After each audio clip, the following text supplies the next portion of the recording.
Terima kasih Anda masih bersama kami. Bagi Anda yang baru saja bergabung, kami hadirkan kembali 3 berita utama hari ini.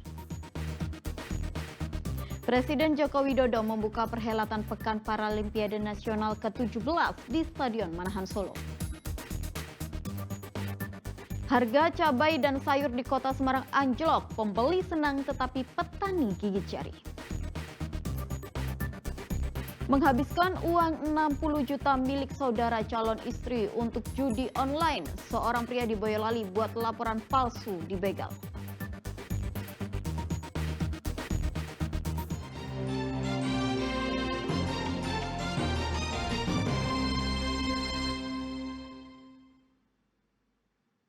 Berawal dari adanya bau menyengat, jenazah seorang pria di Klaten ditemukan membusuk di garasi rumahnya. Polisi menduga kematian pria yang tinggal seorang diri itu karena penyakit yang ia derita.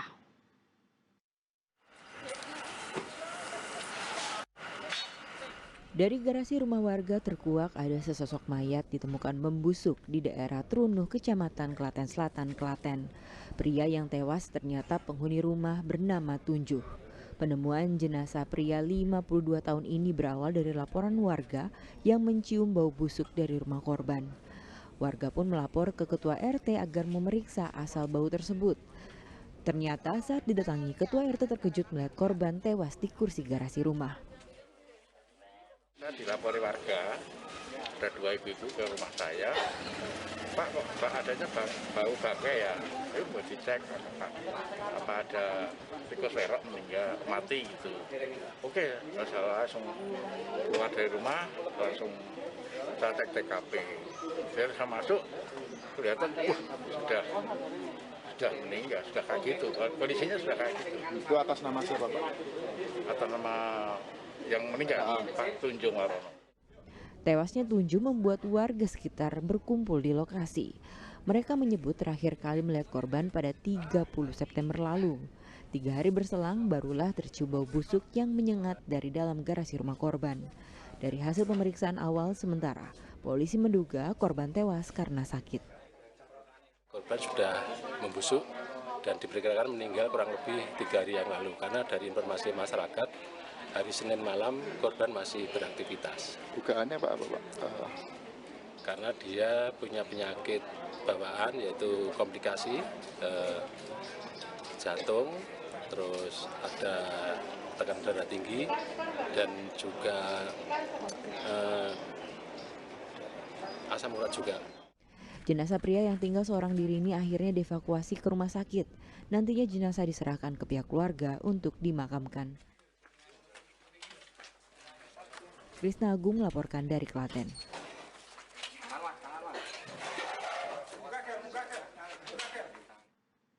Seorang pria di Boyolali membuat laporan palsu seolah-olah dibegal lalu kehilangan uang 60 juta rupiah. Namun ternyata uang itu habis ia pakai untuk judi online. Padahal uang milik saudara calon istrinya seharusnya dipakai untuk membeli mobil.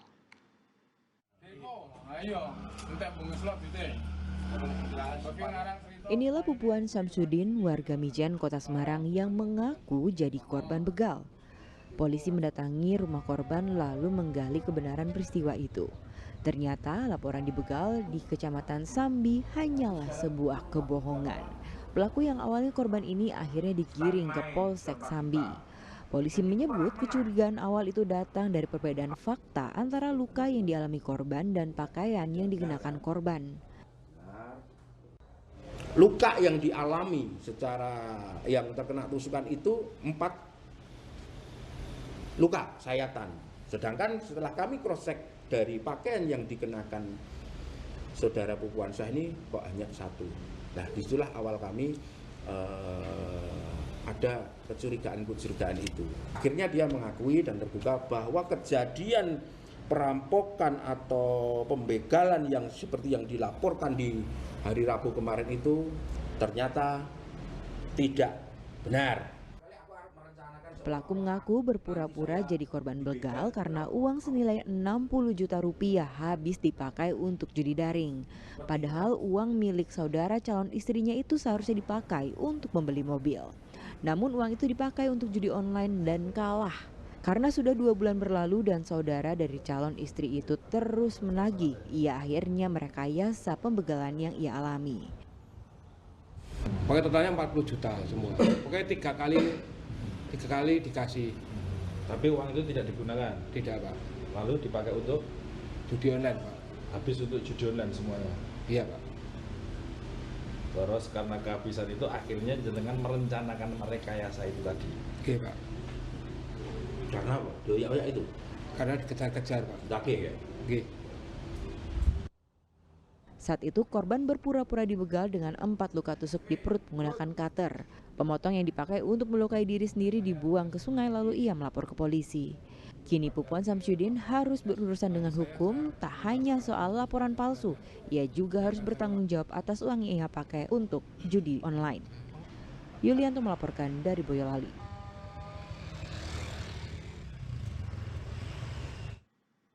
5 perampok truk garmen senilai 1,8 miliar rupiah di Pemalang diringkus polisi.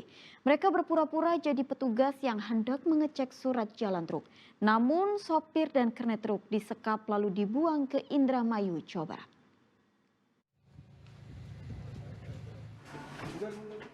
Inilah 5 tersangka perampokan truk bermuatan garmen atau pakaian ekspor senilai 1,8 miliar rupiah di jalur Lingkar Utara Pemalang. Perampokan pada 26 September lalu ini terjadi saat truk yang melintas dihentikan para pelaku yang memakai pakaian rompi dan membawa map. Mereka berdalih memeriksa kendaraan surat jalan dan dokumen muatan. Namun ternyata sopir dan kernetnya disekap saat turun truk dan masuk kendaraan yang sudah disiapkan. Truk dibawa kabur 2 pelaku ke suatu tempat untuk dibongkar muatannya lalu diserahkan ke Menadah. Sementara sopir dan kernet truk dibuang ke daerah Indramayu, Jawa Barat. Salah seorang DPO berpura-pura memeriksa dokumen dan meminta supir dan kernet untuk turun dan masuk ke DPO. Kemudian tersangka AS bersama DPO lainnya memasukkan supir kernet ke dalam salah satu mobil, lalu mengikat tangan dan kaki juga menutup mulut dan kedua mata mereka dengan menggunakan lakban.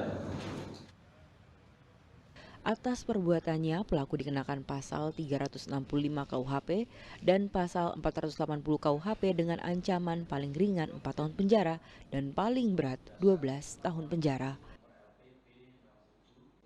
Kuncoro Wijayanto melaporkan dari Pemalang. Penemuan limbah medis di Desa Mambak, Kecamatan Pakisaji, Jepara masih diselidiki. Polisi juga belum menetapkan tersangka atas kasus itu.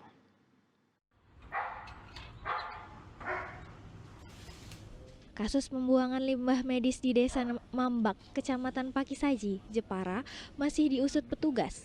Belasan karung limbah medis yang disita dari lokasi kejadian masih tersimpan di gudang penyimpanan barang bukti Satreskrim Polres Jepara.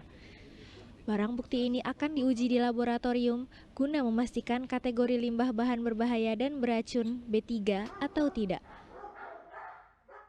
Kemudian kami amankan TKP, kemudian kami juga mengamankan barang bukti. Ada beberapa barang bukti yaitu limbah medis yang sudah terbakar dan ada yang sebagian yang masih bisa kita amankan. Kemudian saat ini kami masih lakukan penyidikan, kami memanggil para saksi. Undang-undang yang mengatur dengan B3 itu ada undang yang mengatur yaitu Undang-Undang Nomor 32 tahun 2009 yaitu Undang-Undang Perlindungan dan Pengelolaan Lingkungan Hidup. Pihak Satreskrim telah mengolah tempat kejadian perkara serta memanggil para saksi. Namun, polisi belum menentukan tersangka dari kasus ini. Jika ditemukan, tersangka pembuangan limbah medis ini terancam hukuman maksimal 3 tahun penjara atau denda Rp 1,5 miliar. Arif Nur melaporkan dari Jepara.